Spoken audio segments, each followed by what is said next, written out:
मोदी सरकार ने समाजवादी प्रतीक कर्पूरी ठाकुर को भारत रत्न देने का ऐलान किया तो हर राजनीतिक दल इसका फायदा लेने के लिए कर्पूरी को अपना नेता बताने लगा। अब इसी कड़ी में बसपा प्रमुख मायावती ने कर्पूरी ठाकुर को भारत रत्न देने पर अपनी प्रतिक्रिया दी है। इसके साथ ही बीएसपी के संस्थापक और दलित नेता कांशीराम को भी भारत का शीर्ष नागरिक सम्मान देने की मांग कर डाली। उन्होंने कहा कि इससे कांशीराम के करोड़ों अनुयायियों की इच्छा पूरी होगी। बुधवार को सोशल मीडिया प्लेटफॉर्म एक्स पर उन्होंने इससे जुड़े कई पोस्ट किए।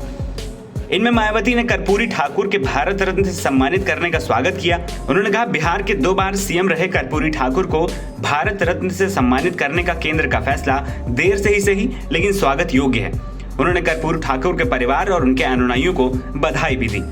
मायावती ने कांशीराम और कर्पूरी ठाकुर के योगदानों की तुलना की। उन्होंने वंचितों के सामाजिक और आर्थिक उत्थान में कर्पूरी ठाकुर और कांशीराम के योगदान की तुलना करते हुए लिखा, बसपा के संस्थापक कांशीराम जी का दलितों और दूसरे उपेक्षित वर्गों को स्वाभिमान के साथ जीवन जीने देने और स्वावलंबी बनाने में दिया गया योगदान ऐतिहासिक और अविस्मरणीय है।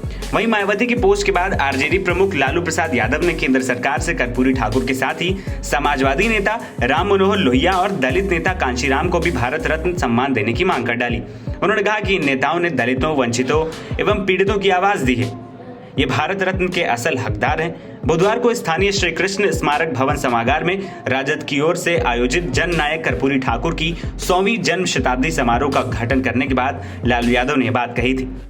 चिट्ठी मांग किया कांशीराम जी और लोहिया जी को भारत रत्न का ऐलान करो।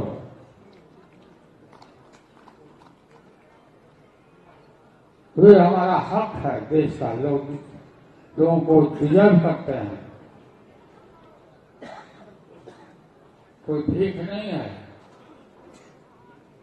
कांशीराम ने दलितों को जगाया है, भला मायावती डुबाया। वहीं 24 जनवरी को 100वीं जन्म जयंती से एक दिन पहले कर्पूरी ठाकुर को मरणोपरांत भारत रत्न से सम्मानित किए जाने का ऐलान किया गया। कर्पूरी ठाकुर अति पिछड़ा वर्ग के सबसे बड़े नेताओं में से थे।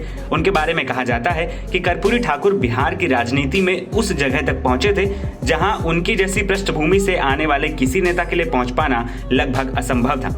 कर्पूरी ठाकुर बिहार में 1 बार डिप्टी सीएम, 2 बार मुख्यमंत्री और कई बार विधायक और विपक्ष के नेता रहे। 1952 में सोशलिस्ट पार्टी के टिकट पर ताजपुर सीट से पहला विधानसभा चुनाव जीता। इसके बाद से वो कोई भी विधानसभा चुनाव नहीं हारे। एनबीटी ऑनलाइन की रिपोर्ट।